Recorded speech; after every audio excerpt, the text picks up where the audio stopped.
Tá com saudade de vestir paletó, Felipe? Olá. Vamos lá. Sejam todos bem-vindos mais uma vez ao canal da TV OAB Caruaru. Quero primeiramente agradecer a todos os advogados de Caruaru e região pela presença no nosso canal. E aí eu já aproveito para fazer um convite a todos vocês para se inscreverem em nosso canal e também dar o like, né, curtir o nosso vídeo, porque isso gera engajamento e fomenta ainda mais o conteúdo jurídico, né, dos colegas que compõem a OAB Caruaru, as comissões temáticas e todos os convidados. Quero também aqui agradecer toda a diretoria da OAB Caruaru, minha vice-presidente Lúcia Cardoso, nosso secretário-geral Ranieri Coelho, nosso secretário adjunto doutor Adriel Moura e também o nosso tesoureiro Nemésio Vasconcelos, assim também como todo o nosso conselho da OAB Caruaru, todas as comissões, e saudar também a diretoria da OAB Pernambuco, na figura do nosso presidente Bruno Batista, que está fazendo um trabalho excepcional nesse período de pandemia, juntamente com Fernando Ribeiro, presidente da CAAP, com diversos auxílios para os advogados, desde cesta básica, auxílio emergencial, distribuição de álcool gel, máscaras. Então, assim, Fernando, mais uma vez, parabéns pelo trabalho. E também ao diretor-geral da ESA, Mário Guimarães, por disponibilizar diversas aulas online para que a classe dos advogados possam se atualizar com conteúdo de qualidade. A última live que nós fizemos foi da Comissão de Direito Penal, que teve a participação do presidente da Comissão de Direito Penal da OAB Caruaru, Anderson Diego Cândido, assim também como membro da comissão, Dr. Vamário Vanderlei, e a participação especial do juiz federal e professor Rosmar de Alencar, né, que falou sobre as medidas processuais no direito penal nesse período de pandemia. Durante esse período do canal OAB, nós tivemos diversas participações e uma delas foi com o nosso presidente, ex-presidente da OAB Pernambuco, Pedro Henrique, também com Leonardo Acioli, conselheiro federal, Renato Saraiva, e hoje teremos o nosso bate-papo com a Comissão de Direito do Consumidor da OAB Caruaru, com o tema O Direito do Consumidor em Tempos de Pandemia. Contaremos com a presença do presidente da comissão, Dr. Jonatas Simões, do colega Felipe Menezes, que é professor e secretário da Comissão de Educação para a Cidadania, e a professora Alessandra Bahia, que também é membro da Comissão de Direito do Consumidor da OAB Pernambuco. Inicialmente, eu gostaria de passar a palavra para a professora Alessandra Bahia para tecer suas considerações iniciais, professora. Boa tarde a todos. Eu queria agradecer o convite, agradecer a Jonatas o convite, agradecer a você a oportunidade de a gente estar debatendo esse tema de suma importância. Tenho um carinho especial por todos de Caruaru, sou sempre muito bem recebida aí quando estou aí fazendo cursos, palestras, então eu tenho muito a agradecer a vocês. Não vai esgotar o conteúdo que a gente vai falar aqui, e mesmo que a gente fale aqui hoje, amanhã a relação está tão dinâmica que o que a gente pode falar hoje aqui, amanhã já ser um outro posicionamento jurisprudencial, legal, né? Então, é importante que a gente esteja sempre se atualizando, participando dessas lives, participando desses eventos, para que a gente possa estar no mercado, porque nós, advogados, para que a gente possa estar aí atualizado, para que a gente possa estar inserido no mercado, é importante que a gente entenda como o mundo está pensando, né? Hoje, como o mundo, a gente antes ficava um pouco mais restrito ao Brasil, quiçá a Pernambuco, né? Mas hoje, como o mundo está pensando. Então, é de suma importância. Muito obrigada mais uma vez. Perfeito, obrigado, viu, Alessandra? Gostaria também de passar a palavra para o professor Felipe Menezes. Seja bem-vindo, Felipe. Boa tarde, Jonatas, boa tarde, Fernando, boa tarde, Alessandra. É um prazer estar aqui com vocês, uma honra poder contribuir com esse tema tão importante, principalmente nesse momento que a gente está vivendo. Um momento que a gente deveria considerar o consumidor como hipervulnerável e a gente, às vezes, não se depara com essa situação. Então, eu espero a gente, talvez, como a Alessandra falou, a gente não vai conseguir esgotar todos os temas, mas que a gente possa contribuir para talvez aí alertar os consumidores dos seus direitos, como eles devem como eles devem proceder diante de algumas situações. Então, é uma honra estar aqui. Obrigado pelo convite. Eu que agradeço, Felipe. E antes de passar a palavra para o nosso presidente da Comissão do Consumidor, Jonatas, registrar aqui a presença, a participação, deixa eu ver aqui, de Vitor Albuquerque e Stanley Rupert, que é membro da Comissão de Direito Previdenciário. Boa tarde a todos, marcando presença aqui, excelente tema. Stanley é o nosso telespectador fiel, sempre presente nas nossas lives e participando ativamente. Obrigado, Stanley. Vitor, também agradeço a presença de vocês. Nós estamos com uma boa audiência. E, bom, nosso presidente da Comissão de Direito do Consumidor, doutor Jonatas Simões, com sua elegância de sempre, com a palavra, Jonatas, inclusive já para iniciar os debates.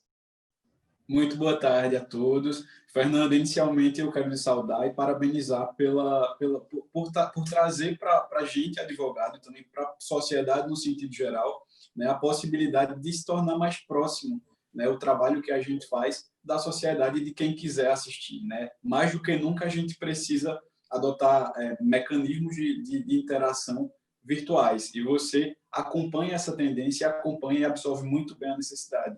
Né? Isso mostra o quanto você é flexível e inovador em relação a tudo que vem acontecendo. Então, meus parabéns. Obrigado. Você é sempre um orgulho, né, e um exemplo a ser seguido. Obrigado. Quero agradecer a presença da professora Alessandra Bahia, do professor Felipe Menezes, que sempre estão presentes nos eventos da OAB e, especificamente em relação a essa live, né, não mediram nenhum esforço para participar. Né? Assim que eu fiz o convite, eles prontamente disseram, não, eu topo, pode deixar na sua agenda reservada. Então, assim, me sinto muito honrado por tê-los aqui para colaborar com um pouquinho do grande conhecimento que vocês têm, né, e brindar a esse momento em que a gente precisa mais do que nunca, né, lidar com situações tão difíceis. Então, meu muito obrigado para vocês e também agradecer, por último, e não menos importante, a Comissão de Defesa do Consumidor, o qual eu tenho muito orgulho de presidir. Né? Inclusive, todas as perguntas que foram elaboradas para essa live, em específico, foram feitas por todos os membros da comissão. Então, meu muito obrigado também à participação deles. Perfeito. É só registrar aqui a apresentamento de Gilvani Cíntia, live de respeito. Boa tarde. Obrigado, Gilvani. Bom, para iniciar os debates, eu gostaria de passar a palavra para o nosso presidente, Jonatas Simões, para falar, inclusive, dessas medidas provisórias. São muitas medidas provisórias, não é, presidente? Que acaba aí confundindo a população e os advogados também, né? Ninguém estava preparado, na verdade, para uma pandemia, né? Ninguém, consumidor, não estava preparado, fornecedor, tampouco os juristas. Né? A gente foi pego muito de surpresa, né? E como uma medida, na verdade, para resolver, às vezes, com até mesmo uma receita de bolo, como a professora Alessandra Bahia há pouco falou, né? Foram criadas as medidas provisórias, né, algumas orientações dos principais órgãos de defesa do consumidor, como o PROCONs, como o Ministério Público, como a própria Secretaria Nacional de Defesa do Consumidor, né, começaram a vigorar no país e, muitas vezes, o que seria para orientar, na verdade, termina deixando a gente com mais dúvida ainda, né, sem saber muito bem como agir, porque confrontam diretamente com alguns princípios norteadores do direito do consumidor. Em relação a isso, e especificamente em relação à medida provisória 925, né, ela prevê a possibilidade, né, do valor de reembolso para compras de passagem, porém ela não protege nem isenta o consumidor que quer desistir e ter o valor que ele pagou pela passagem reembolsado. Né? Simplesmente ela diz que o consumidor ele vai submeter às regras contratuais, mesmo a culpa desse cancelamento não tendo sido dada por ele. E aí vem a pergunta, né? Esse tipo de situação, né? Eu faço inclusive essa pergunta para o professor Felipe, para iniciar os nossos debates. Esse tipo de situação, esse tipo de medida provisória, ela não violaria, né, os princípios básicos do direito do consumidor, inclusive principalmente o princípio da vulnerabilidade? Perfeita pergunta, eu já respondo que sim, de forma bem objetiva. Por quê? A gente tem lá no artigo 4º, inciso 1º, o princípio da vulnerabilidade. A gente sabe que a relação do direito do consumidor, a relação de consumo, ela é pautada na responsabilidade objetiva. Então, a gente não deveria, eu sou um defensor da ideia de que a gente não precisaria sequer ter medidas provisórias neste tempo de pandemia para regulamentar qualquer relação de consumo. Acredito que o próprio Código de Defesa do Consumidor, ele é suficientemente preciso para regular essas relações. A medida provisória 925, bem como a 948, e aí é importante que a gente faça uma distinção entre as duas, porque muitas pessoas e muitos consumidores elas estão fazendo algumas comparações e elas às vezes se perdem. A 925 ela é relacionada àquele consumidor que comprou efetivamente sua passagem aérea diretamente com a companhia aérea. A 948, dentre outras questões, ela fala sobre o pacote turístico, ou seja, aquele pacote completo que foi realizado por alguma agência de viagens. Então, essa 925, que fala referente à passagem aérea, ela é uma medida provisória de 4 artigos. Só que no seu artigo 3º, ela traz uma situação em que ela coloca um cargo, uma responsabilidade nas costas do consumidor que, na minha opinião, não se devia colocar. E foi exatamente aí que ela feriu o princípio da vulnerabilidade, ela feriu uma série de princípios, na verdade, do nosso Código de Defesa do Consumidor. Você colocar a cargo do fornecedor a opção de optar o que é que deve fazer, sobre a premissa de que a economia é mais importante, eu não estou aqui tirando a importância da situação econômica que deve ser aferida, mas você não pode colocar nas costas do consumidor essa situação. Ora, o consumidor vai ter direito a reembolso, mas ressalvadas as hipóteses contratuais contratadas, ou seja, ele vai pagar multa por isso, e aí você vem para o parágrafo 1º do artigo 3º que fala: só na opção de você deixar crédito ou remarcação é que o consumidor fica isento das cláusulas penais. Eu acho isso temerário, eu acho isso irresponsável, inclusive. Acho que você está colocando uma carga em cima das costas do consumidor que não deveria. O consumidor é o elo mais fraco da relação de consumo. Então, a gente não pode jogar essa situação nas costas do consumidor. Inclusive, eu ia falar isso mais adiante, quando a gente trata sobre as questões dos contratos escolares, que a professora Alessandra deve trazer hoje, mas só um pequeno retrato, porque também ajuda nessa situação. A gente está fazendo uma confusão muito grande, eu falo a maioria dos juristas brasileiros, e com o máximo respeito a todos eles, mas eu acho que a gente está fazendo uma confusão muito grande quando a gente tenta trazer para a relação de consumo a questão do caso fortuito, força maior e teoria da imprevisão. Caso fortuito, força maior, teoria da imprevisão, são situações do direito privado, está lá no nosso Código Civil. Eu não acho que seja salutar você trazer isso para o nosso Código de Defesa do Consumidor. No nosso Código de Defesa do Consumidor, a teoria do rompimento da base jurídica do contrato está lá no CDC. Então, o consumidor ele não precisa demonstrar que houve aí uma onerosidade excessiva. Eu não estou dizendo que isso não está lá no Código de Defesa do Consumidor, está lá no inciso 5º do artigo 6º. Mas eu estou dizendo que o consumidor ele não tem a obrigação de demonstrar isso, somente demonstrar que houve uma alteração no status quo, que é isso. Ele, no ato da contratação de um determinado serviço, ele tinha uma realidade. Essa realidade ela foi alterada. E, infelizmente, a gente não está tendo isso. A medida provisória 948, por exemplo, ela fala no seu artigo 5º do caso fortuito, força maior, para afastar a possibilidade de dano moral. Eu acho isso uma irresponsabilidade. Eu acho isso, inclusive, uma aberração jurídica. Eu falei sobre isso no artigo. Eu acho que a gente não deveria tratar dessa forma.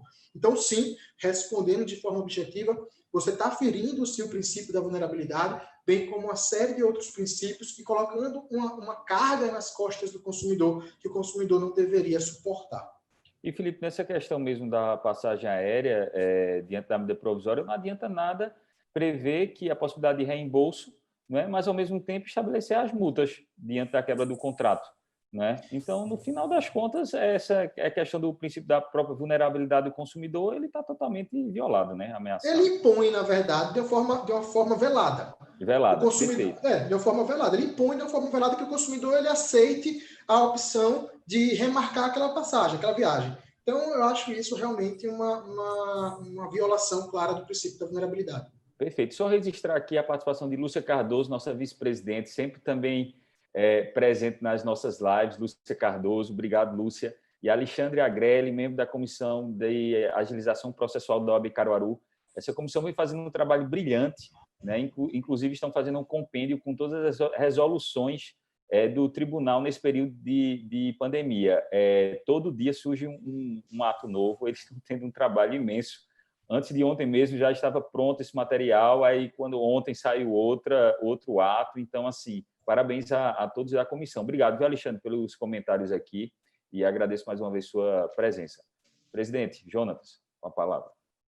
Felipe, eu concordo com você. Eu também acho que existe aí uma violação ao princípio da vulnerabilidade, principalmente quando a gente olha para a medida 948, né? A medida 925, ela ainda dá a possibilidade ao consumidor de assumir esse ônus, né, na rescisão. Na 948, nem isso o consumidor ele tem direito, na verdade. O fornecedor é que praticamente vai ditar as regras, né? O fornecedor é que a medida provisória diz basicamente que se não houver possibilidade de remarcação, não houver possibilidade de restituição em crédito e não houver qualquer outro tipo, acho que é o inciso terceiro, diz qualquer outro tipo de viabilização, aí é que o consumidor pode optar pela restituição. A grande questão é que qualquer outro tipo é esse, né? É um termo muito amplo, então praticamente põe a possibilidade aí de uma restituição tão somente na mão do fornecedor, né?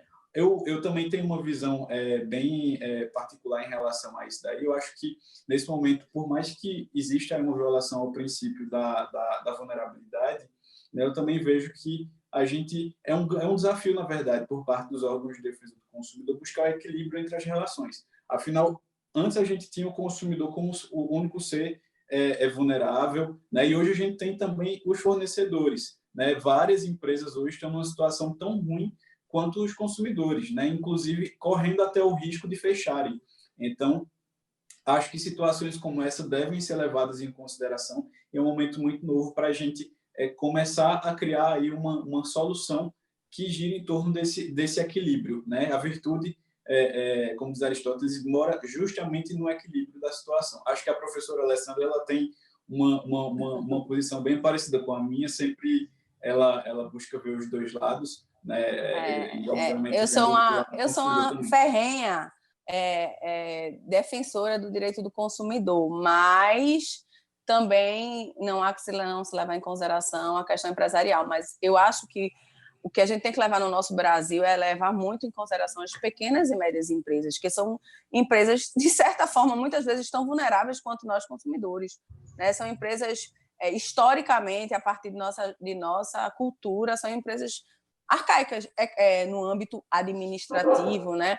Mas, em relação a essas grandes empresas, eu acho um absurdo. E, assim, discordando e concordando com o Felipe, eu acho que essas medidas provisórias são um absurdo, criam totalmente desequilíbrio, mas um único fundamento já resolve essa obrigação, que é o caso fortuito. Eu sou muito adepta à resolução da obrigação fundada no caso fortuito, levando em consideração que é um evento extraordinário, por mais que fosse previsto pelo Brasil, né, porque o mundo já tinha chegado, mas não tinha, é inevitável. E aí resolve-se a obrigação, volta-se para o estado quo antes e devolve o dinheiro do consumidor, simples assim.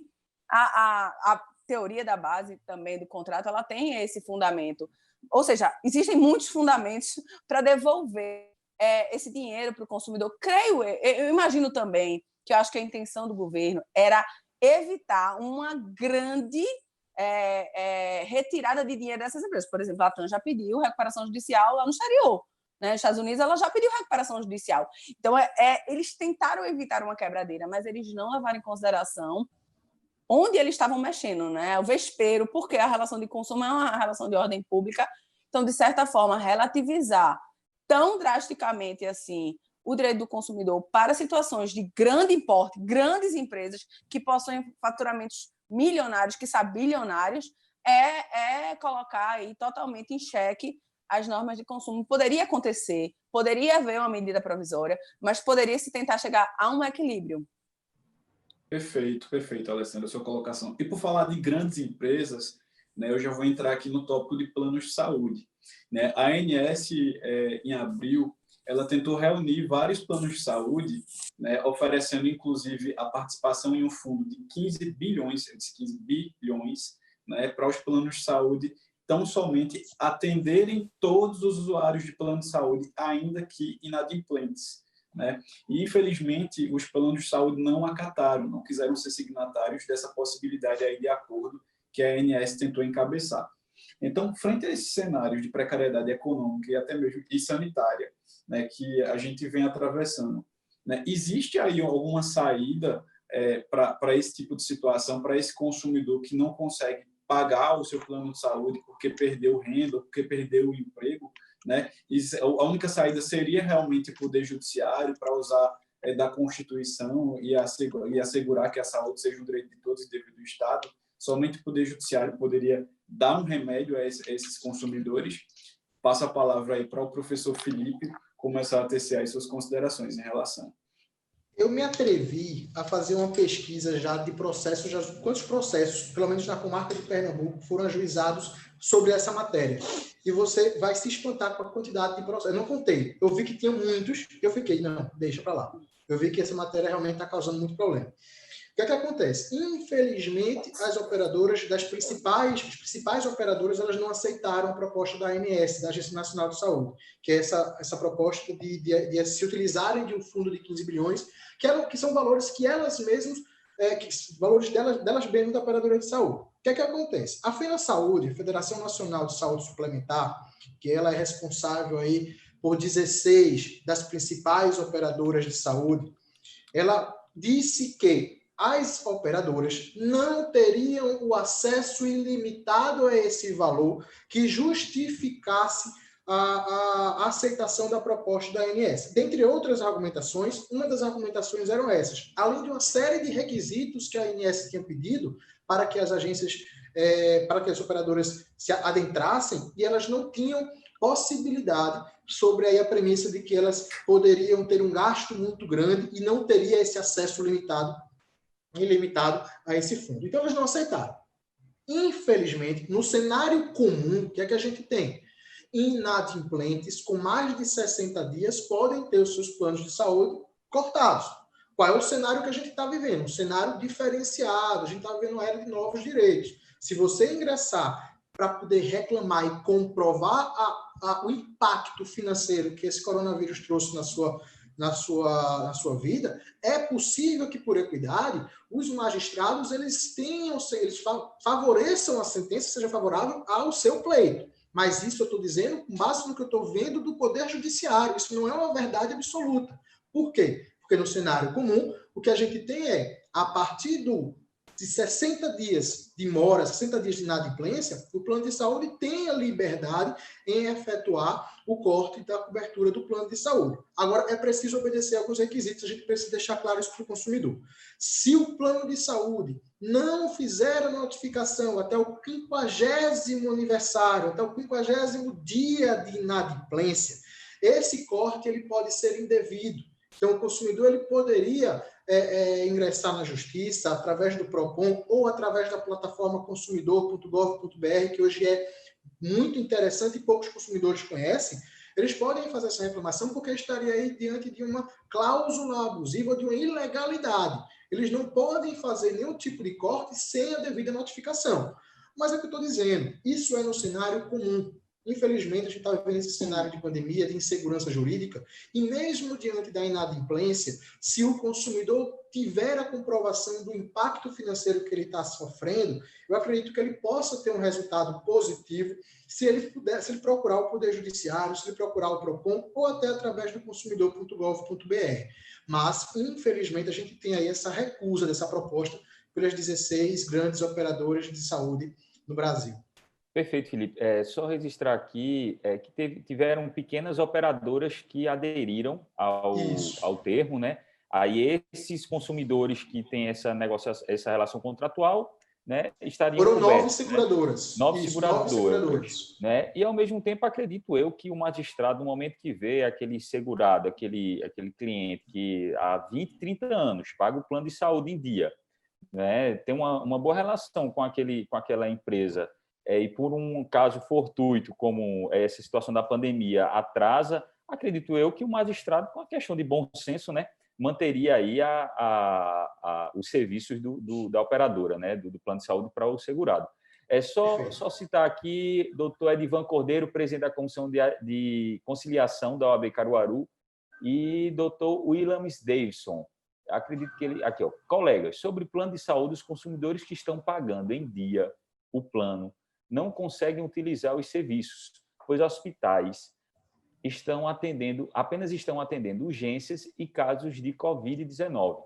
A Unimed, por exemplo, não está autorizando consultas e exames que não julgue urgente, Qual a opinião de vocês? Parabéns, presidente Fernando, por mais iniciativa. Obrigado, Williams.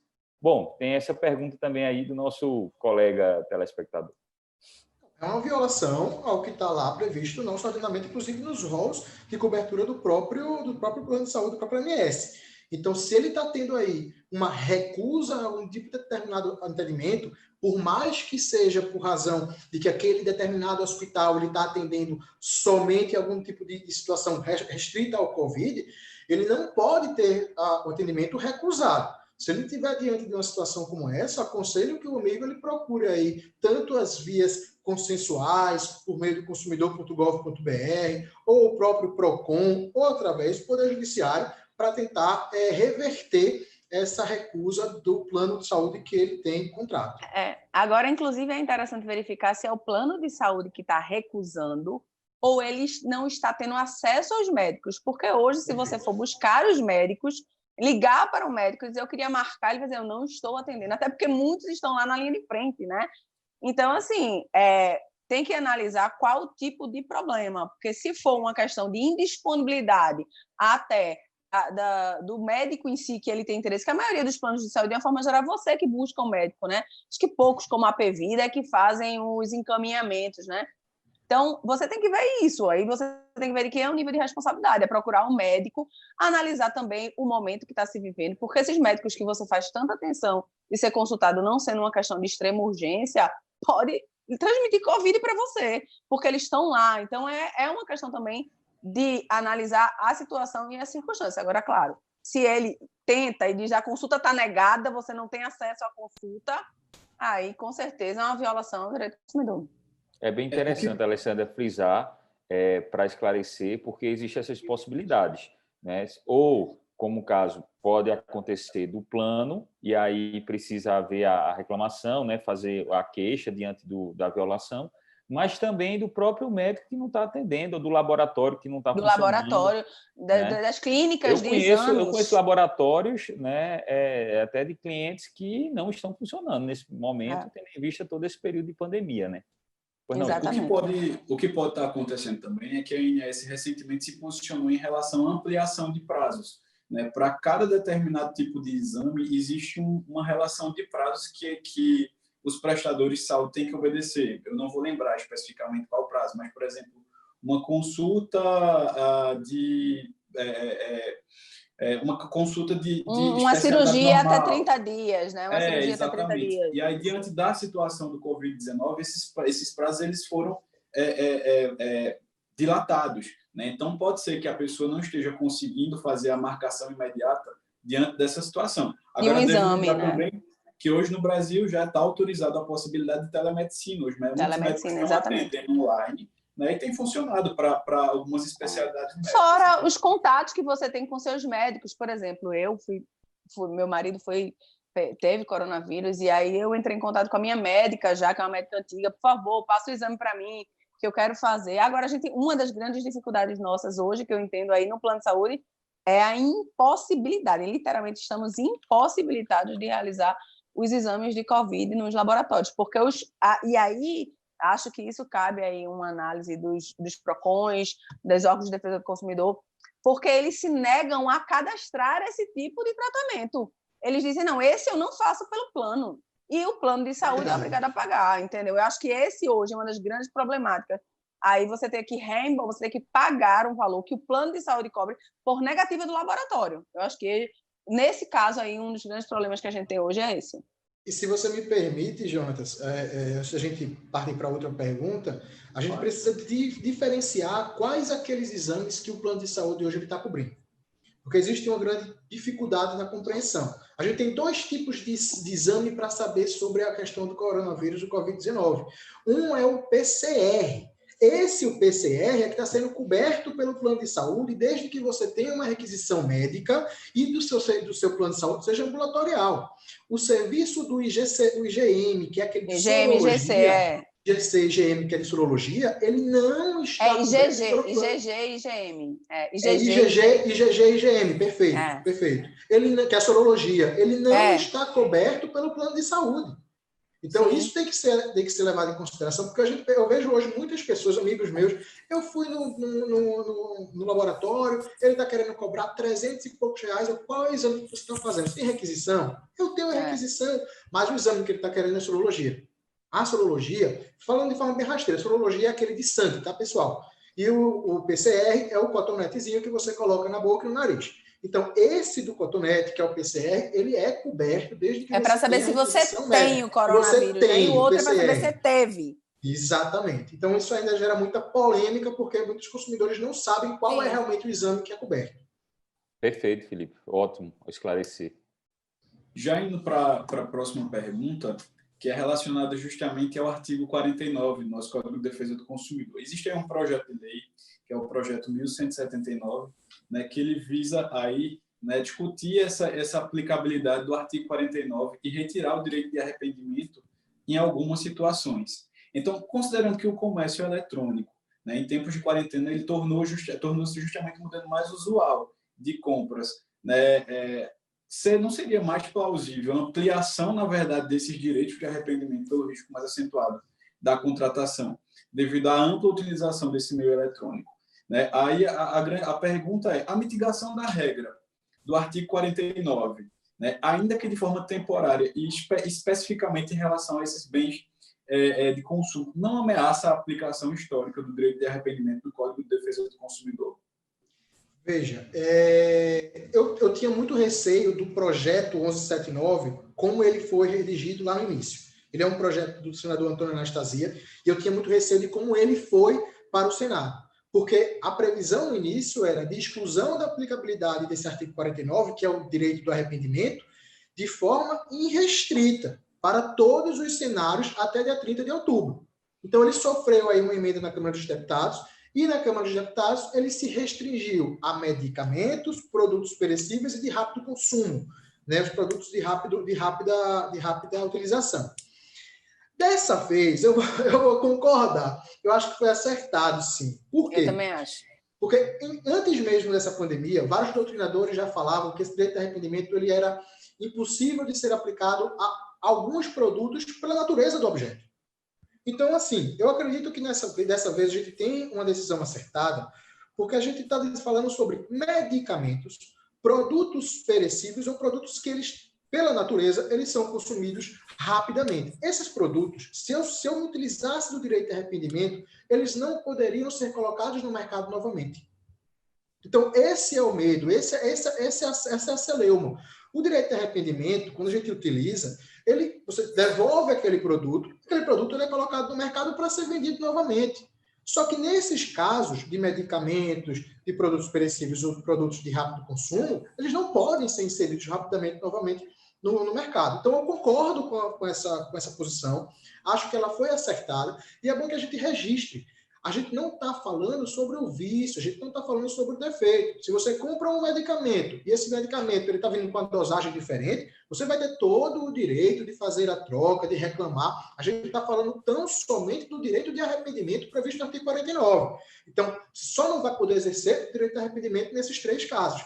Então, assim, dessa vez, apesar de eu ter falado no início que eu não acho necessário a gente ter novas leis, novas medidas provisórias para regulamentar, mas eu acho que é acertada. E é uma posição, inclusive, discutida até antes da própria pandemia. Então, eu acredito que foi acertada, sim, essa situação. Ô, Felipe, só para frisar, Alessandra, também rapidinho, porque tem também quem nos assiste, inclusive o cidadão comum, que não é advogado. Sim. Aí fica muitas vezes nessa expectativa aqui também, que eu vi agora há pouco na mensagem, é justamente assim, não posso mais entregar se eu comprar um produto e ver estragado. Não, é o que o Felipe falou, né? Em caso de vício, um defeito, o produto de fato, você vai devolver. Você compra, tipo, sua feira do mês, né? Vem legumes, etc., e todos estão estragados, não, você pode sim devolver, né? E pedir o de volta. Ou então trocar por outro produto, né? Com a palavra. Produto com vício ou com defeito é lá do artigo 18, lá do artigo 13 do nosso Código do Consumidor. A gente está falando só da aplicabilidade do 49, que é somente o direito de arrependimento, que é aquele direito de você se arrepender da compra, devolver o produto de forma imotivada porque você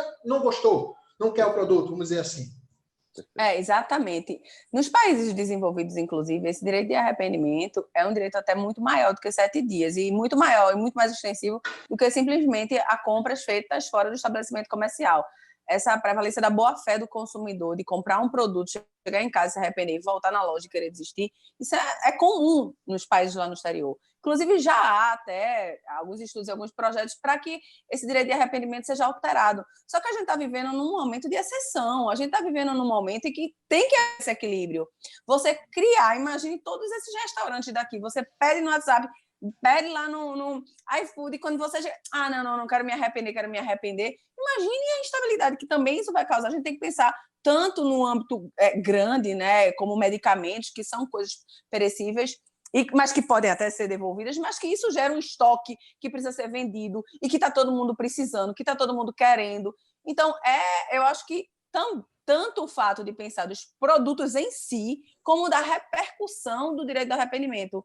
Eu sei que a gente aqui no Brasil, nós temos essa mania de me arrependi, estou insatisfeito, não gostei, mas até isso tem que ser repensado. Essa questão no momento que a gente está vivendo, e aí, inclusive, se você olhar nas lives, se olhar nos jornais, a educação financeira, a consciência financeira, porque se está todo mundo vivendo num momento em que o dinheiro está escasso, o próprio direito de arrependimento, o de compra compulsiva, isso também tem que ser trabalhado.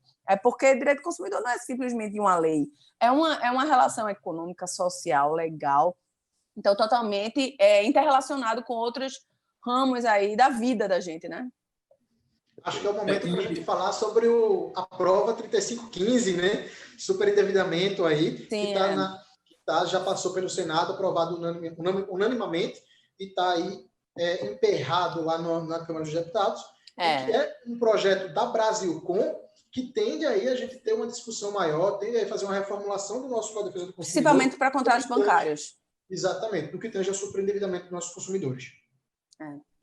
Perfeito.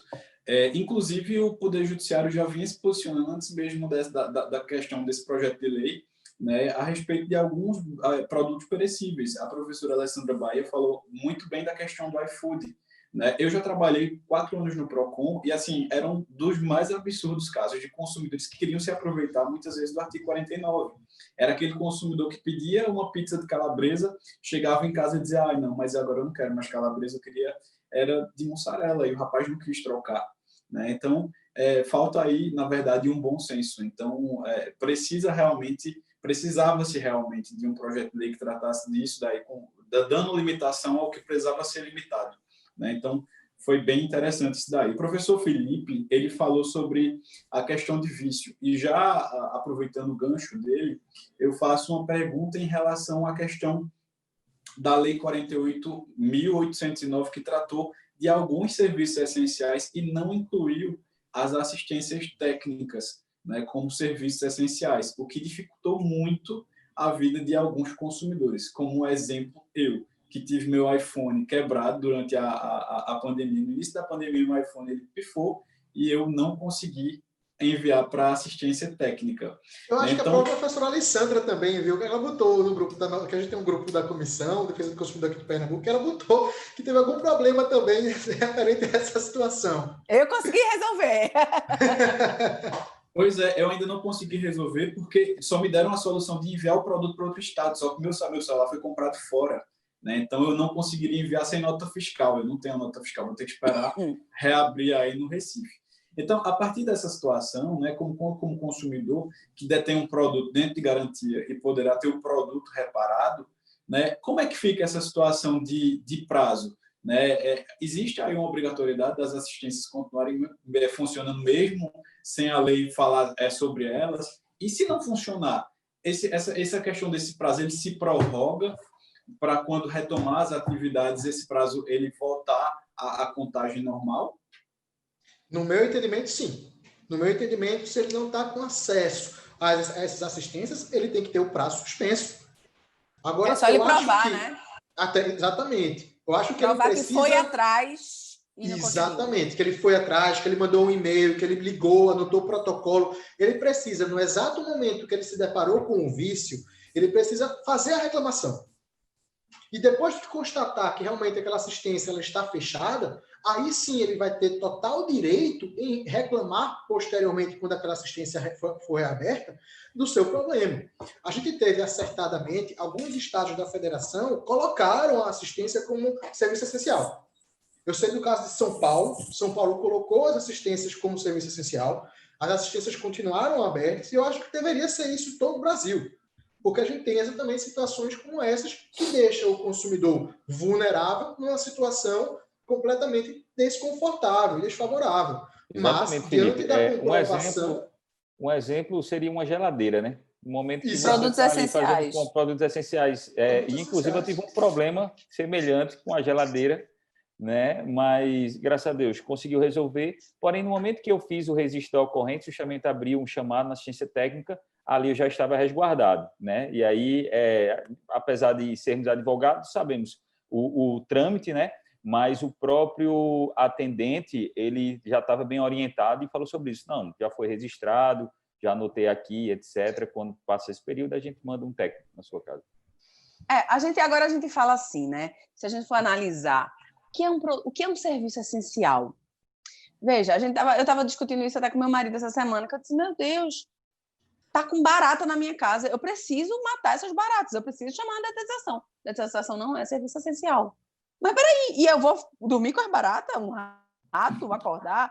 E aí, meu filho tem um problema de vista que ele não pode ficar sem óculos. A sorte é que ele tem 2 óculos, que já por causa disso, o óculos desregulou. Como é que ele vai fazer para ver?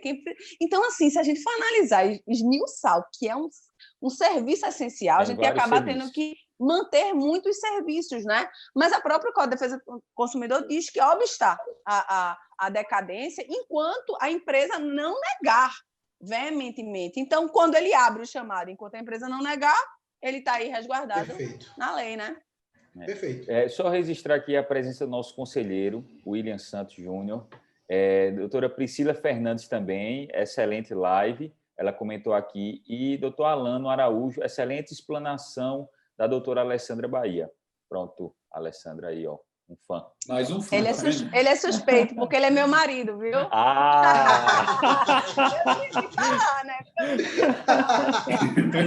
Contava o segredo não, doutora Alessandra. Não, eu tinha que dizer para ela aparentar que era só comigo e Felipe não. Então, assim, eu tenho certeza que os dois... Sim, Jonatas. Vamos lá para a próxima pergunta. A próxima pergunta é em relação a bancos, né? Os principais bancos do Brasil, eles se reuniram, né, para informar, através da Febraban, que estariam prorrogando boa parte dos débitos dos consumidores. Só que quando os consumidores chegavam para prorrogar esses débitos, né, eles eram surpreendidos com alguns encargos que eram bem absurdos e onerosos ali naquele momento, né? O consumidor que já estava ali sacrificado em detrimento da diminuição de renda, da situação de uma eventual suspensão do seu trabalho, ainda iria ter que arcar, quando tudo voltasse ao normal, com encargos absurdos. E aí eu pergunto, passo inclusive a palavra para a professora Alexandra, o que é que seria devido nesses casos de encargo, o que é indevido, né? Quais são as possibilidades aí que esses bancos estão trazendo para o consumidor? Na verdade, os 5 principais bancos daqui do Brasil, eles fecharam um acordo se disponibilizando a fazer com que houvesse uma manutenção da taxa pactuada no contrato em relação à taxa de juros, tá? E o que eles também se dispuseram é quais seriam esses créditos, né? O crédito seria crédito pessoal, exceto crédito consignado, crédito imobiliário, crédito com garantia de imóveis e crédito para aquisição de veículos. Esses créditos poderiam sofrer algum tipo de renegociação. Que tipo de renegociação é essa? Cada banco criou uma política, mas dentre elas seria abrir possibilidades de você poder reorganizar 60 dias, tá, de mensalidades desses valores, tá, da forma que convier para o consumidor. Tá? Como? Eu podia chegar e jogar essas 2 parcelas e dissolver em todas as outras que faltassem. Eu poderia pegar essas 2 parcelas e jogar para mais 2 meses ao final do contrato. Alguns fizeram isso até automaticamente. Eu conheço pessoas que, quando abriram lá o boleto, no mês de abril, não tinham o boleto. E eles jogaram mais para frente o boleto, e para o consumidor foi conveniente. Porque, na verdade, isso tem que ser solicitado pelo consumidor. Mas, na prática, não é isso que está acontecendo. Infelizmente, não é isso que está acontecendo. Na prática, o que acontece é que os bancos estão se aproveitando dessa situação. Inclusive, eles também se comprometeram a, nessa situação, não considerar que essas duas parcelas elas estariam em mora, ou seja, elas não estariam incluídas dentro dela juros e correção monetária e até a multa. Tá? Então, eles iam pegar ela seca, aplicar a correção, os juros não do atraso, mas da renegociação e, consequentemente, fazer com que o consumidor viabilizasse o pagamento. Veja, assim como o plano de saúde, assim como o banco, a gente tem que levar em conta uma situação. O brasileiro está vivendo um momento difícil, certo? E, portanto, a primeira coisa que ele precisa fazer e entender é essa dificuldade que ele está vivendo. Porque, como o Felipe falou, o desemprego, tá? Ele não é causa de qualquer renegociação de contrato de uma forma geral, tá certo? Ele não é o mote para isso. A gente tem até uma tendência hoje, enfim, se tiver a oportunidade de a gente falar do capitalismo humanizado, o humanista, que tem uma tendência a pensar dessa forma. Mas, então, assim, eu não posso chegar hoje, eu cheguei e dizer, fiquei desempregada, banco, renegocia as dívidas para mim. Eu não posso fazer isso, porque isso não é... Se eu chegar para o juiz e dizer, como o Felipe bem colocou, vou chegar e vou dizer que está difícil pagar o plano de saúde. Não é simplesmente está difícil de pagar, é mostrar que pagou por muitos anos, é mostrar que sempre pagou em dia. Então, essas considerações terão que ser levadas. Que caso o banco não faça, o que é que eu sugiro? Primeiro, resolução extrajudicial, tá? Notificação ao banco, ouvidoria do banco, para demonstrar boa-fé do consumidor, que isso é o mote da vez, tá? Isso é a premissa para qualquer tipo de viabilidade jurídica da ação.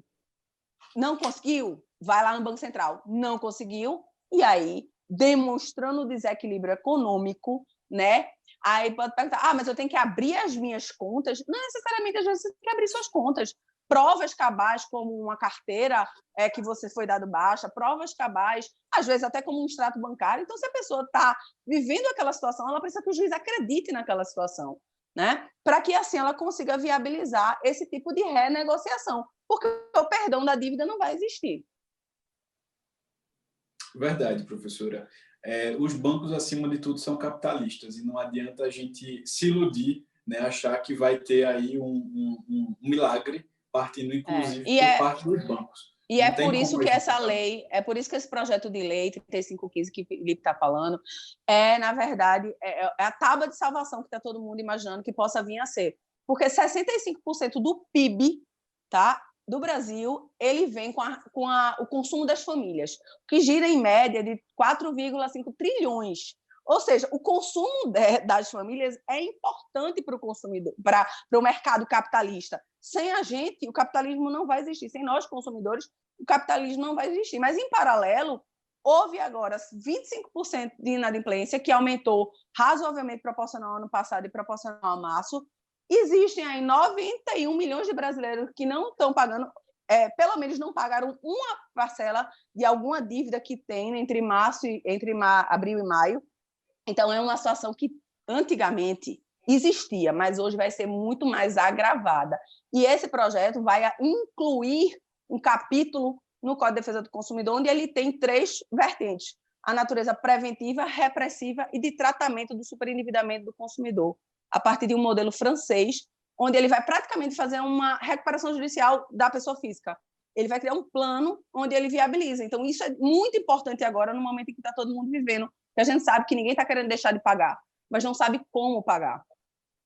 Perfeito. Esse projeto de lei, inclusive, merece uma live só para a gente falar dele, porque com certeza vai ser, como a senhora bem disse, né, uma tábua de salvação para muita gente. Né? Tem muita gente aí esperando por isso daí e, de fato, o momento vai exigir. Porque, interessante assim, também, Jonas, desculpe atrapalhar, mas o consumidor verificar junto das suas instituições financeiras, dos seus bancos, né, e tentar negociar. Recentemente... Eu fiz uma economia pessoal de mais de R$1.000 justamente ligando, informando que eu vou cancelar o serviço. Recentemente foi ajuizada uma ação, tá? Em Belo Horizonte, na 23ª, para o Instituto de Defesa Coletiva, onde eles provaram que os bancos não estavam fazendo essas práticas. E o juiz determinou 48 horas para os bancos divulgarem publicamente quais são os seus mecanismos, que eu acho que o que está faltando é isso para os bancos. Transparência, né? Transparência. Aí, só uma coisa, se você me permite, desculpa interromper, doutor Fernando. Os consumidores pensam que a gente está falando aqui de contas em geral, boletos em geral. A gente está falando de contratos bancários, tá, pessoal? Luz, água, telefone, não entra nessa regra, pelo amor de Deus. A gente está falando de contratos bancários.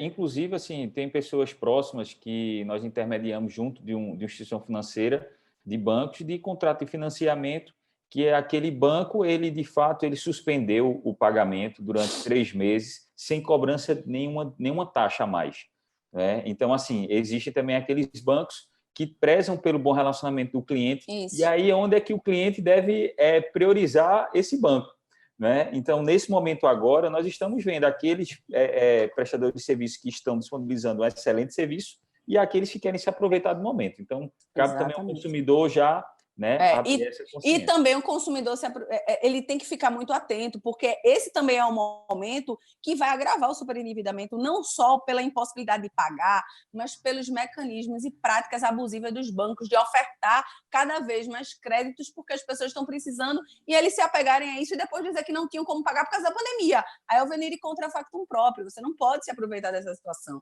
Então tem que ter muito cuidado o consumidor com isso. Perfeito. O consumidor ele vai ter que, depois que passar por todo esse momento, passar aí por uma reestruturação financeira, né? O professor Felipe ele falou aí de alguns serviços essenciais, para que a gente não se confundisse que a gente está falando de contratos bancários, mas a maioria desses serviços essenciais, eles devem ser prestados ainda com estado de inadimplência, mas não quer dizer que lá na frente eles não possam ser cobrados. Inclusive agora eles podem ser cobrados. O consumidor ele pode ser negativado, só não pode ter o serviço suspenso, mas ser negativado é um direito do credor, né, buscar a satisfação do seu crédito. E vence aí, agora, né? Até junho, né? São 3 meses. E a grande preocupação é quando o consumidor acumulando esses débitos de prorrogação bancária, débitos de serviços essenciais, débitos escolares, né, o que é que o consumidor vai fazer diante de tamanha situação? O projeto de lei ele vem num momento mais que necessário. Juros de mora. Não tem, levar em consideração os juros de mora. Ele é de 2015, viu? Ele está sendo agilizado agora. Por que será que ele está sendo agilizado? Né? Essa é a questão. Né? Exato. Jonatas, só para não perder o fio da meada aqui da participação que está bem intensa, além de Alanos, fã número 1 de Alessandra Bahia, Brende Brito, também excelente explicação e discussão dos doutores. Parabéns. Brenda, inclusive, jurou na turma agora online, do juramento online da OAB Caruaru. Foi o primeiro juramento ao vivo de Pernambuco, né? Então, já haviam sido feitos juramentos virtuais, online, através de plataformas digitais. Mas a OAB Caruaru inovou transmitindo ao vivo o juramento para que os familiares pudessem também participar. Então, foi um momento bem interessante, onde diversos familiares mandaram fotos para mim também, acompanhando na TV, foi bem interessante. Excelente. Aí, Brende, obrigado, viu, Brende? E aí, já está bastante atuante, né? E sempre utilizando os canais da OAB Caruaru para se atualizar. Moisés Santos, também parabenizando. Neste âmbito bancário, algo específico para empréstimos consignados? Ele foi excluído. Ele foi excluído. Teve uma decisão judicial, se eu não me engano, foi de Brasília, em que uma pessoa entrou uma ação civil pública popular, civil pública, algo nesse sentido, e ele tinha conseguido liminarmente, mas 2 dias depois essa liminar foi derrubada e até hoje... Na verdade, pode até conseguir, né? Mas vai ter que ser individualmente, porque o empréstimo consignado pressupõe que você é funcionário público, pressupõe que não há uma redução de renda, então, consequentemente, não se pressupõe que há um desequilíbrio contratual. Isso. Do ponto de vista coletivo, ela foi derrubada, né?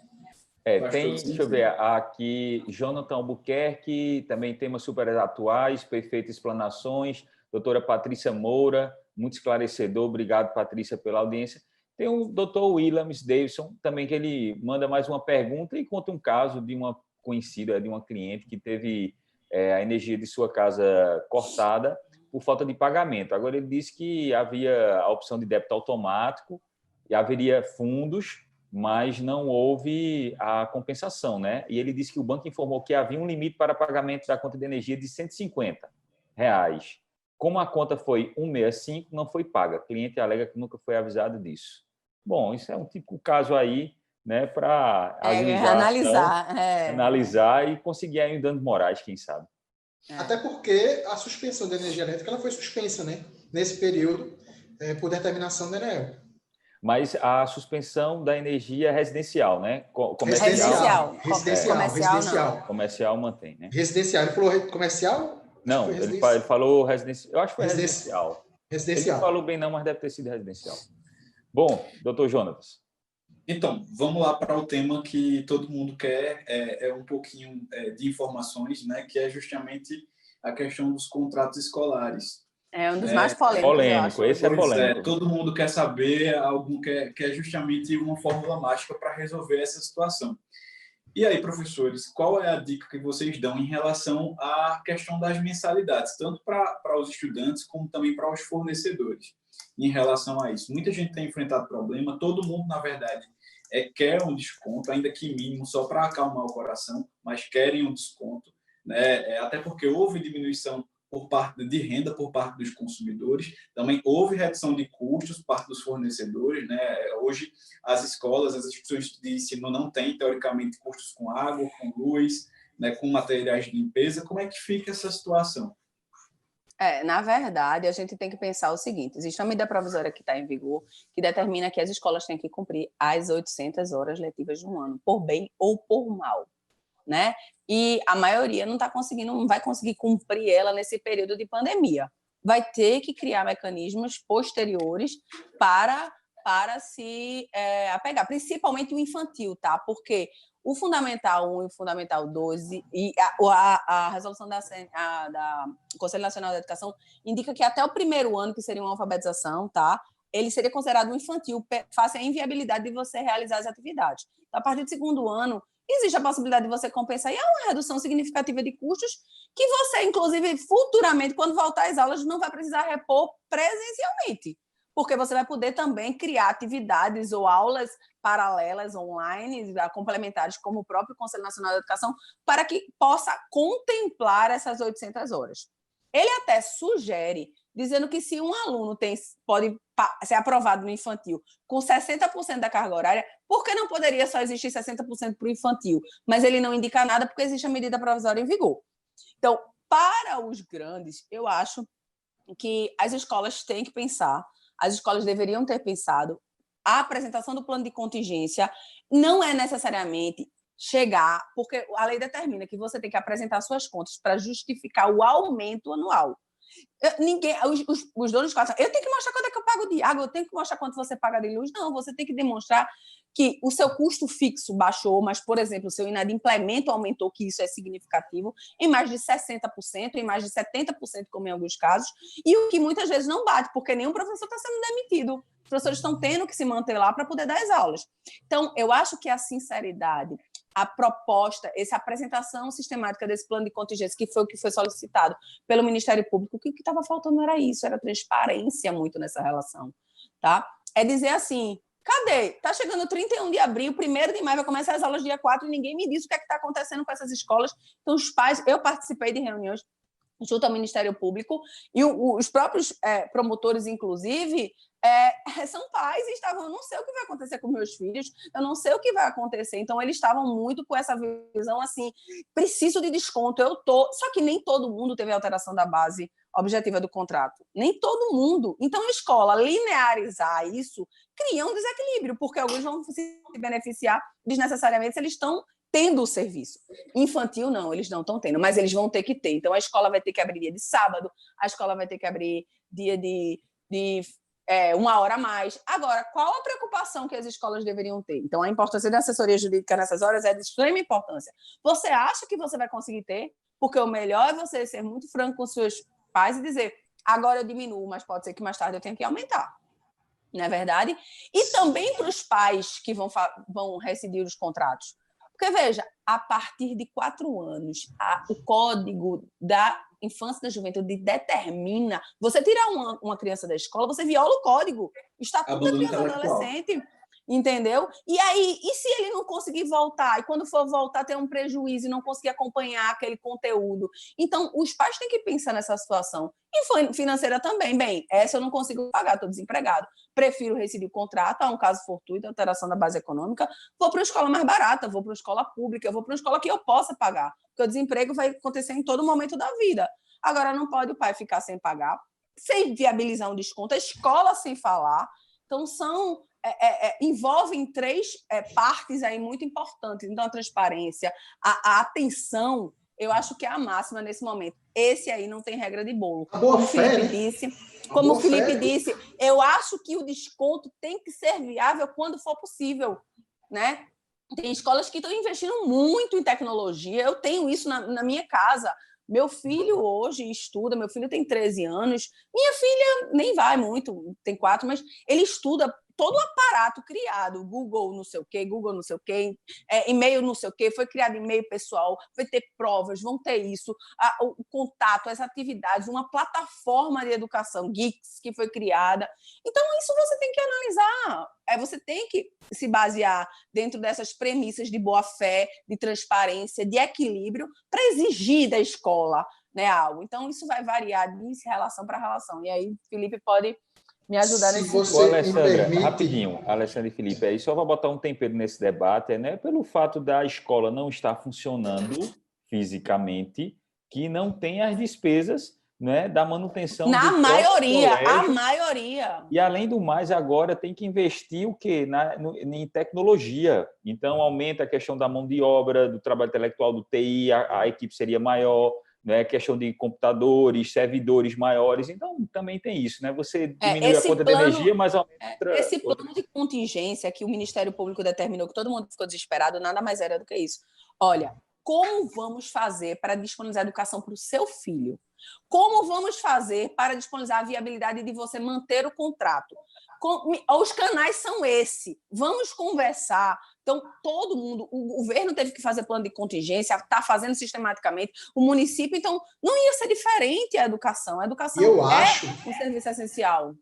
Desculpa interromper, Alessandra. Eu acho, inclusive, que isso não deveria partir dos nossos governantes. Deveria partir da própria escola de forma proativa. Por quê? Inclusive, eu provoquei algumas escolas aqui em Recife para que eles criassem comitês de risco com representante dos pais, representante dos professores, lá no início, para que eles não depois tivessem juizados demandas contra as escolas e esse desconto ele fosse linear. Porque se tem uma coisa que eu discordo é desse desconto linear que a gente está vendo em alguns estados. A gente está vendo desconto de 30%, desconto de 40%. Eu discordo fortemente disso, porque a gente não sabe a realidade de cada um.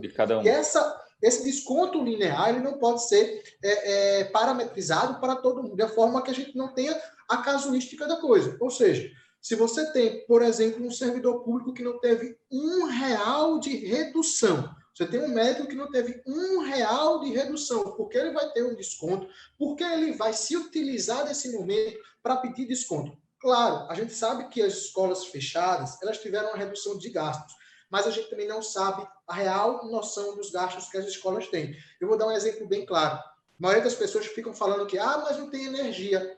Tem, porque a maioria das escolas elas trabalham com demanda contratada de energia. Então, a gente precisa levar em consideração isso também. A gente está vivendo um momento que a gente precisa ter bom senso nas relações. Tudo deve ser pautado no bom senso.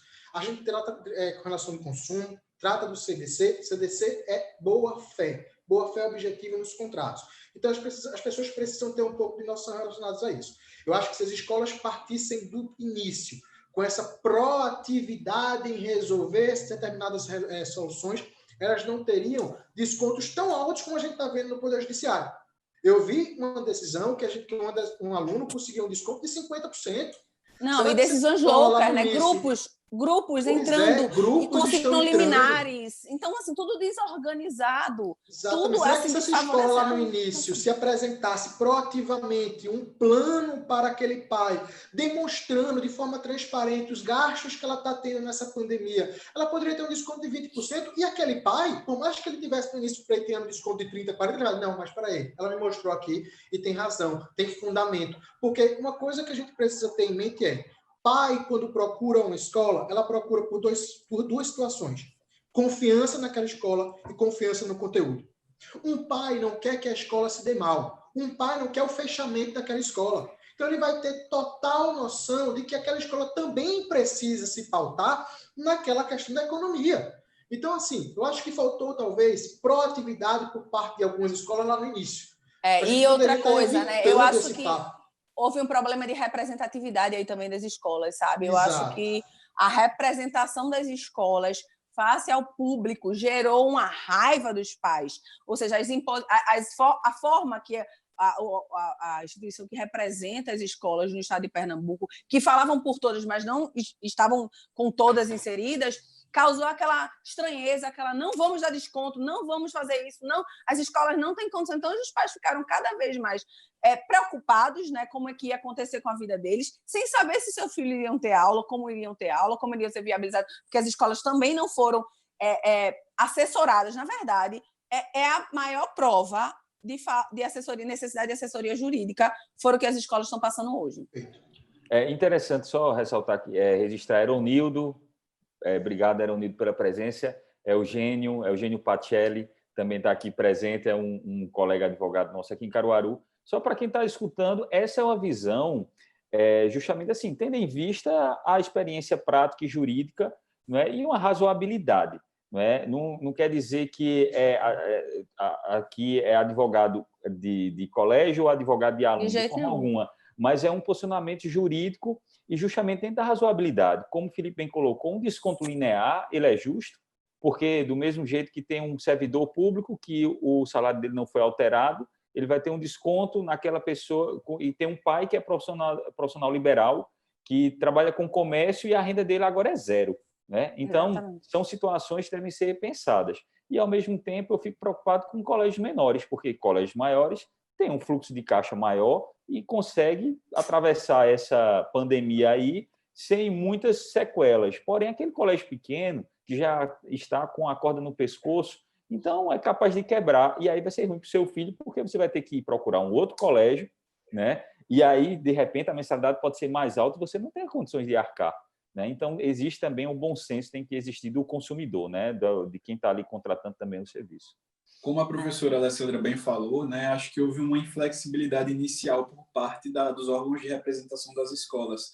E para complementar ainda essa situação, várias decisões judiciais no Brasil inteiro estavam saindo, né, concedendo descontos lineares.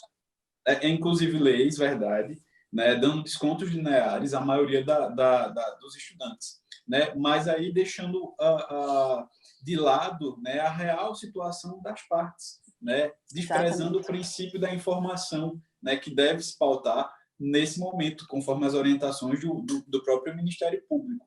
Né? Como o professor Felipe bem disse, né, de fato reduzir, mas sempre que possível, considerando a situação das relações para trazer, de fato, um equilíbrio real para o contrato. Né, e não somente de forma aleatória e esporádica, como alguns consumidores estavam achando que de fato acontecia. Né? Alguns consumidores e juristas também.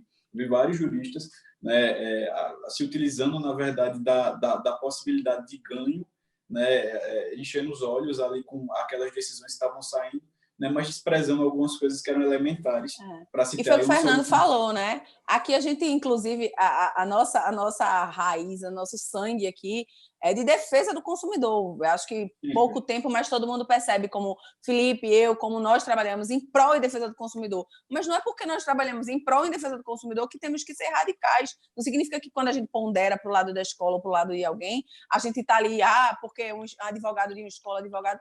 Até porque você pode se circunstanciar das duas possibilidades sem haver conflito de interesses, né? Então, é o bom senso, é a boa-fé e é o princípio norteador para quem entende de direito do consumidor, é o que vai nortear essa relação. E nossa explanação aqui hoje, só um parênteses, ela é técnica, tá? Ela é técnico-jurídica com base no que a gente está familiarizado com a defesa do consumidor. Não é também deixando de lado outras legislações, nem nada, mas é uma análise técnico-jurídica. Perfeito. Fernando, temos quanto tempo ainda de live? Temos 10 minutos. Temos como ainda falar sobre a segurança na rede social, né, nas redes virtuais, e também sobre essa questão da venda abusiva, né, do álcool em gel e outros que eu tenho um caso pessoal também para relatar sobre essa venda abusiva. Um absurdo. Perfeito.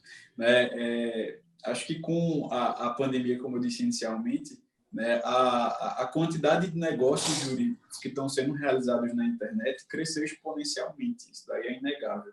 Né? E com essa crescente também, a boa parte dos golpistas, antes simples golpistas, passaram agora a serem golpistas aprimorados, né? E começaram a aplicar golpes virtuais, às vezes golpes até se utilizando de alguns auxílios emergenciais, né, aos consumidores. Né? E aí, já que essa live, além de estar sendo assistida por operadores jurídicos, mas também está sendo assistida por vários consumidores que têm interesse justamente em saber sobre o assunto, na verdade, afinal, direito do consumidor termina sendo um tema de bastante interesse de todos, né? Eu pergunto a vocês, né, quais seriam as recomendações para evitar esse tipo de golpe, né? E em caso o consumidor ele caia num golpe desse, como é que a gente conseguiria reverter essa situação? Né? Será que de forma administrativa a gente conseguiria ou realmente precisaria se socorrer do judiciário?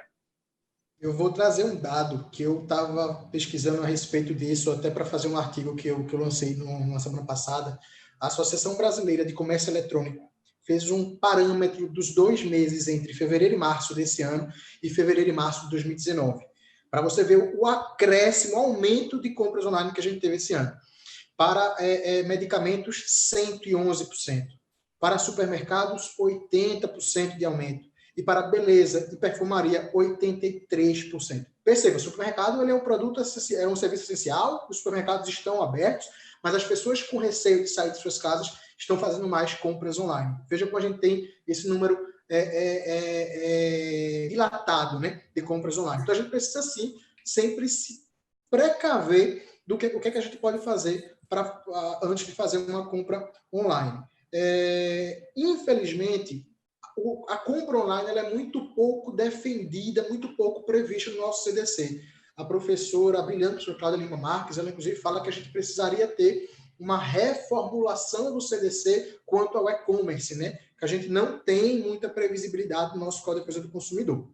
Mas o que é que o consumidor hoje em dia ele poderia fazer para dirimir os riscos de uma compra online, por exemplo? Ele não vai excluir, jamais ele vai excluir os riscos pela compra online, mas ele poderia diminuir. A gente sempre indica algumas situações, como, por exemplo, uma coisa bem simples, pesquisar sobre aquela empresa.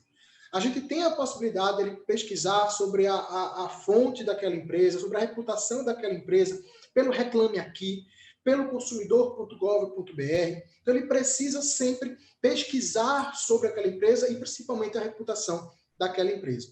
Uma outra dica que a gente dá é que o consumidor não haja por impulso, não tenha emoções no ato da compra. Por quê? A gente tem uma redução de até 75% do valor do produto online e do valor do produto na prateleira no estabelecimento comercial. E dentro desse valor, que já é 75% ou menos, a gente se depara com situações em que o produto está muito mais barato em um determinado estabelecimento. Fuja.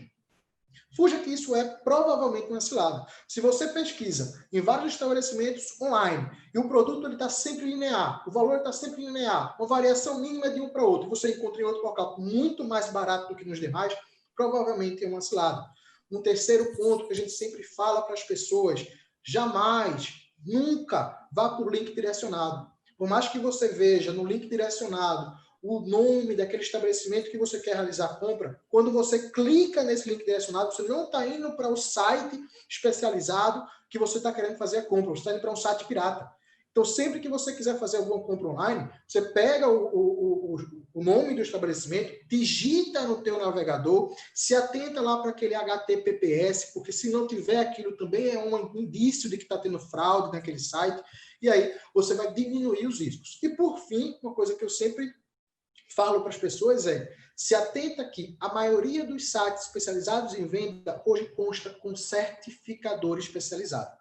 Todos os grandes sites de venda, eles são certificados. Exemplo do CertSign. Então, você vai ver, por exemplo, um Mercado Livre da vida. Vai estar lá um selo do CertSign. E quando o consumidor passa o mouse por cima daquele selo do CertSign, aquele selo, se você clicar lá em cima, ele redireciona para o site da certificadora. Então, é um indício daquele site é seguro. Hoje, infelizmente, vários hackers e várias pessoas de má fé, de má índole, já estão até pegando esse selo e colocando em sites piratas. Só que ele vai ter um porém. Você não vai conseguir fazer o redirecionamento se você colocar o mouse em cima dessa certificadora. Então, ele não vai te redirecionar para o site da certificadora. É mais um indício de que aquele site é pirata. E, por fim, jamais, em hipótese nenhuma, salve os dados do seu cartão em site nenhum. Por mais que você acredite na importância, na boa-fé daquele site, jamais salve os dados do seu cartão. Repito, você não vai excluir os riscos de uma compra online. Infelizmente, a gente precisa avançar muito nesse cenário, tanto no CDC, tanto com o LGPD, que talvez entre em agosto aí, em vigor. Mas eu acho que se você seguir esses passos, você vai diminuir os riscos de um possível problema com a compra online. Só mais um. Tem mais um aí nesse que você falou que tem alguns bancos. Eu não tenho mais nada o que falar em relação, eu nem vou responder. Só tem um que eu uso hoje também. Todos esses que você fala, eu aprendi. Acho que eu li seu artigo e aprendi. Hoje, a maioria dos bancos que tem aplicativos, eles têm um cartão virtual, onde você gera um cartão momentâneo. Eu ia falar também, Alessandra. Você gera o cartão momentâneo, com código de segurança momentâneo, um tempo, e depois ele sai. Então, esse aí ainda é a melhor. Eu sou muito cautelosa, muito medrosa para comprar. Hoje eu estou comprando mais por WhatsApp, né? Mas eu tenho muito medo ainda também de comprar pela internet. E é a realidade de vários consumidores. Vários. Acho que se a gente vê geral, isso todo dia, né? Pois é, a gente vê muitos consumidores com medo. Eu tenho em casa um exemplo vivo, meu pai de 60 anos, ele não faz sequer uma transferência online. Ele não usa o Bankline, ele é daqueles que vai na agência bancária, que faz lá na agência bancária, porque ele tem medo. Ele não usa a internet de jeito nenhum. E ele precisa agora, todos nós fomos forçados a isso e seremos forçados a isso, porque eu acho que vai ser um marco essa pandemia para essa questão tecnológica. A gente precisa aprender a se utilizar dessa questão tecnológica e as compras online são uma realidade. Perfeito, Felipe. Só aqui registrando a doutora Lidine Costa, parabenizando. Parabéns, Felipe, ótimas explanações. Obrigado, Lidine. Suspeita, viu? É aluna minha. Então, o fã-clube está imperando aqui na nossa live. É de Jailson Bezerra, mais uma live de grande aprendizado, nos recheando de informações importantes. Obrigado, é de Jailson.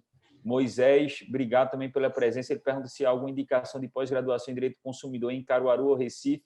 Eu não sei se a ESA tem alguma pós em Direito do Consumidor. Tem a ESA Nacional. Tem a ENA, né? Então, a Escola Nacional de Advocacia, doutor Moisés, você pode entrar no site e verificar as opções da pós-graduação em Direito do Consumidor. Né? Então, agradeço desde já a sua presença. Jonathan, a gente poderia já encaixar para finalizar a questão da venda abusiva, né? Dos valores. Fernando, eu acho que não vai dar tempo de falar sobre a venda abusiva. Logo essa que o Fernando tem um caso. Deixa eu só contar um caso. Tinha uma câmera que essa câmera custava R$190. Uma câmera muito boa, que eu estava procurando há algum tempo atrás, né? Para videoconferência, etc. Eu utilizo a câmera do MacBook, que é muito boa, do celular também, do iPhone, que também o especialista diz que a melhor câmera é a do celular. Mas existe esse outro modelo que eu estava atrás e o valor era R$190. Agora custa R$699 em todos os sites. Então, você acompanha no Zoom, ou então naquele... Agora eu esqueci o outro site, que ele mostra o fluxo, o Buscapé, né? Ele mostra o fluxo do valor do produto, né? E é um absurdo. Veja, na verdade é o seguinte, a gente vive no capitalismo, né? Perfeito. E o capitalismo é a lei da oferta e da procura. Quanto mais se procura, mais alto fica o valor.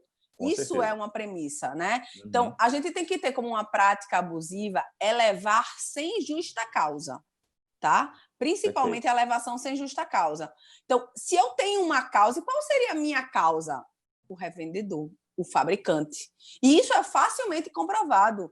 No momento que eu tenho, como às vezes a gente tem escassez de produto ou problemas com feijão, que aumenta o feijão, vai para 12, 15 reais, Eu tenho como comprovar que o meu feijão que eu comprava 4, eu estou comprando a 7. Então, a diferença entre venda abusiva e venda não abusiva é essa. É você se deparar. E aí vem a necessidade de denúncias e fiscalizações constantes do PROCON, que, por exemplo, atuaram bastante agora na pandemia, fiscalizando essa questão da venda de preço de álcool em gel. Porque o álcool em gel não estava escasso muitas vezes. A pessoa tinha estoque, mas aumentava por causa da dificuldade de achar em alguns lugares. Então, como ele tinha um estoque bom, aí ele aumentava. Então, como é que eu fiz aí? Me dê a sua nota fiscal de compra. Sua nota fiscal de compra vai dizer tudo sobre essa situação. Então, é uma prática abusiva elevar sem justa causa o preço. E a justa causa é comprar baixo e vender muito alto, se aproveitando da necessidade. Fazendo um link, Alessandra, foi o que aconteceu na época da greve dos caminhoneiros, que tinha um posto de gasolinas que repleto do seu reservatório de combustível que comprou no preço antigo e queria vender por um valor absurdo. E foram penalizados, foram multados pelo PROCON. Então, esse é um tipo de direito coletivo do consumidor. O consumidor não vai resolver se ele não fizer denúncia, se ele não gritar, se ele não falar alto. Vai sofrer essas consequências e continuar sofrendo enquanto ele não gritar para os órgãos de defesa do consumidor. E, Alessandra, aqui eu queria registrar o trabalho de Jonatas e toda a equipe da Comissão de Direito do Consumidor da OAB Caruaru pelo trabalho que eles vêm fazendo aqui na nossa subsecção, né? Lembrando também que a OAB Caruaru abarca outras cidades, então qualquer violação no direito do consumidor, por favor, entre em contato também com a nossa comissão. As comissões, de uma forma geral, têm esse poder também. Exatamente. E também aqui registrar uma operação que foi realizada em conjunto com a Comissão de Direito do Consumidor, pelo PROCON aqui da nossa cidade. E aqui agradecer também, parabenizar a Niverson, que é o diretor do PROCON, né, pela parceria e justamente fazendo essa blitz nos estabelecimentos comerciais, em farmácias, para verificar essa abusividade. Para ajudar, né? Porque o PROCON é muito pouco para poder dar conta de tudo isso. Então, lembrando quando a gente une comissão com o PROCON, a gente termina dando mais braços à instituição. A OAB e o PROCON não tem poder precisa de polícia, disso. Mas a OAB tem justamente a consciência do que é legal, do que é ilegal, e consegue ampliar os olhos do PROCON, né? E sempre, eu acho que tem que ser sempre. Lá a comissão, presidida por Joaquim, muito bem presidida, a gente tem muitas ações nesse sentido. No metrô, fiscalização, aeroporto, sempre tem ações voltadas para isso, com apoio aí dos órgãos de defesa do consumidor. Sem contar que a gente hoje faz parte, estou dizendo, a Comissão de Defesa do Consumidor da OAB, ela faz parte da rede, né? Rede Consumidor, que aí auxilia, junto com o PROCON, junto com o Ministério Público, tem essa força para poder auxiliar na defesa do consumidor em Pernambuco. Perfeito. Eu vi Obrigado. Que acabou nossa live. Acabou, infelizmente, passa muito rápido. Eu quero só agradecer aqui a Eronildo, sempre com temas muito importantes. Parabéns, doutor Fernando, doutor Felipe, doutor Jonas, doutora Alessandra. Obrigado, Eronildo. E Lidine também, obrigado pela presença de todos vocês. Considerações finais, passar a palavra para nossa professora Alessandra Bahia. Quero agradecer mais uma vez. E eu costumo até muitas vezes começar minhas lives falando isso, e agora eu vou terminar. Existe, né, antes de Cristo e depois de Cristo. A gente vai viver antes do coronavírus e depois do coronavírus. O AC e o DC vai ser outro, né? Para que a gente tenha referência, inclusive jurídica. Quem está se formando agora, quem está em fase de formação, é muito importante que ele compreenda tudo que ele está vivendo, porque vamos passar alguns anos, como foi na crise, com um direito modificado e readaptado.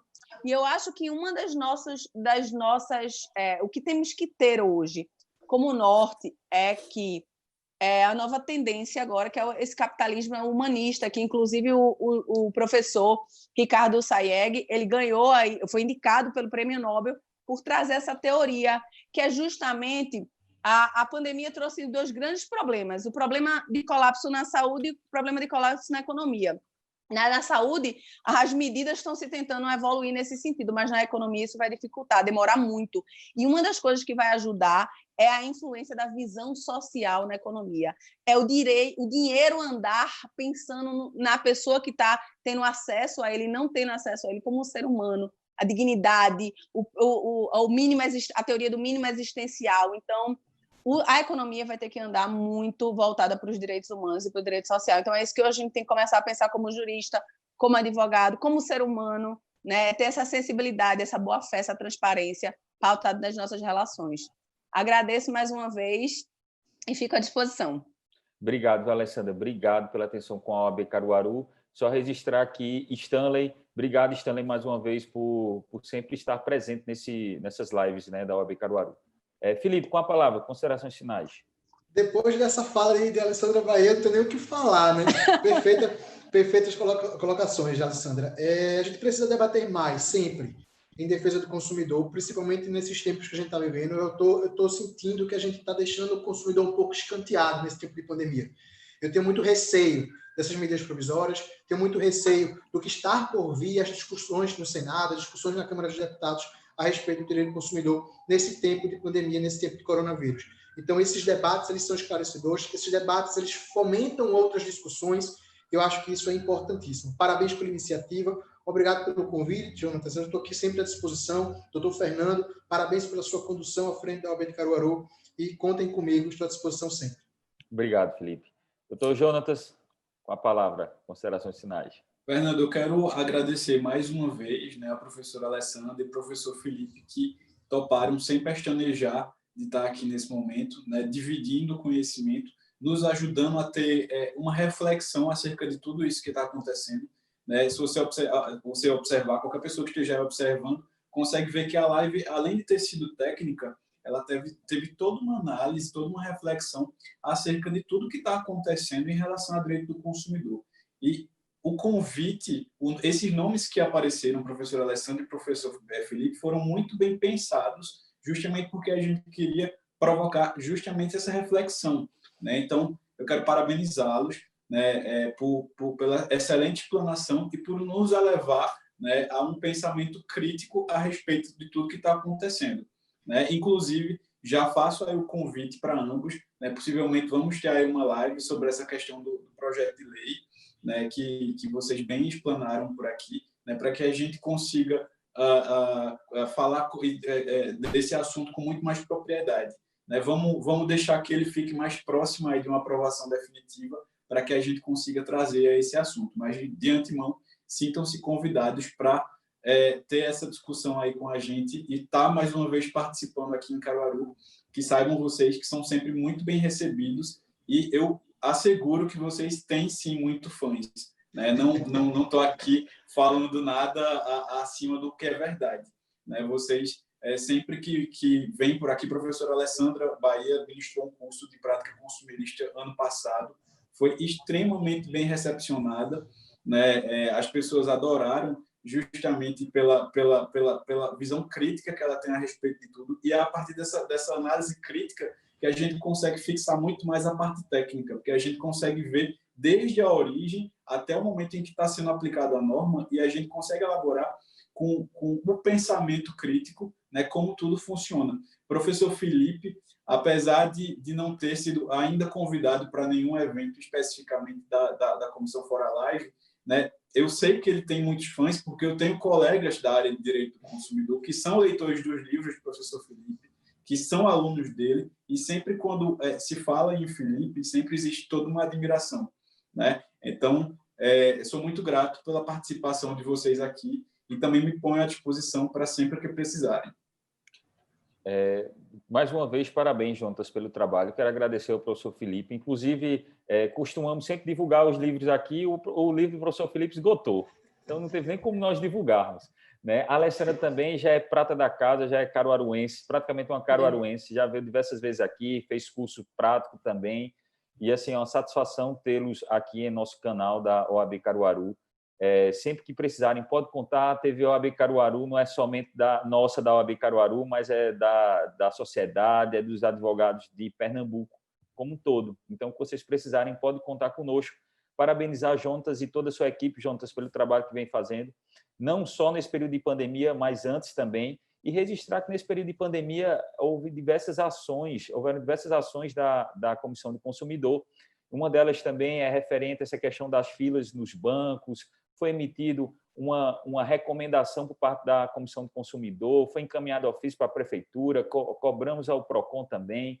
Né? Então, essa é a ação da OAB. Né? Ela está ali para defender a sociedade, defender a classe, cobrar e ajudar também, né? Então, parabenizo todo o trabalho que o Jonatas vem fazendo à frente da comissão, juntamente com toda a sua comissão. E quero aqui registrar a participação também de Bruno Bacelar. Obrigado, Bruno, pela presença. Jonatas Cavalcante, Givani Cíntia, Priscila Fernandes, muito obrigado a todos. E fazer aqui um rápido comentário a respeito de uma ação que terá amanhã. Na verdade, eu vou compartilhar aqui a tela com vocês, mas é a plenária sobre as audiências por videoconferência na Justiça do Trabalho.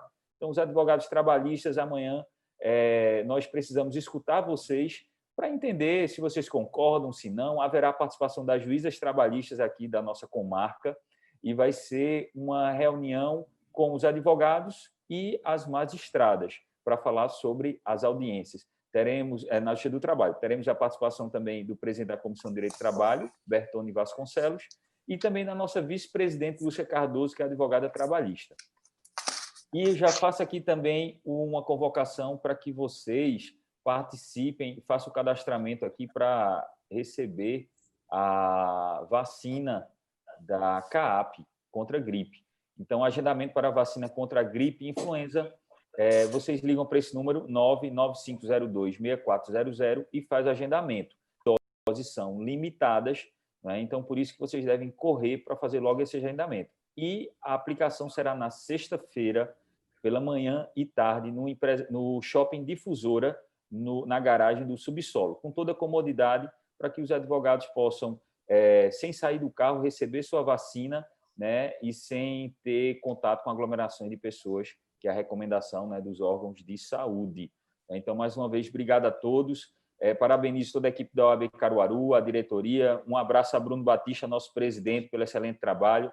Bruno também é uma pessoa incansável que trabalha de manhã, de tarde, de noite, né? E, ao mesmo tempo, Fernando Ribeiro, pelo excelente trabalho que ele vem fazendo, principalmente diante de um período tão sensível que nós estamos passando, disponibilizando vacina, álcool, máscara, né? Tudo isso é muito importante. E isso é o que mostra a advocacia pernambucana, né, ser tão forte como ela é. Mais uma vez, obrigado, boa noite, um abraço e até amanhã, pessoal. Boa noite, até Obrigado, mais. boa noite, tchau, tchau.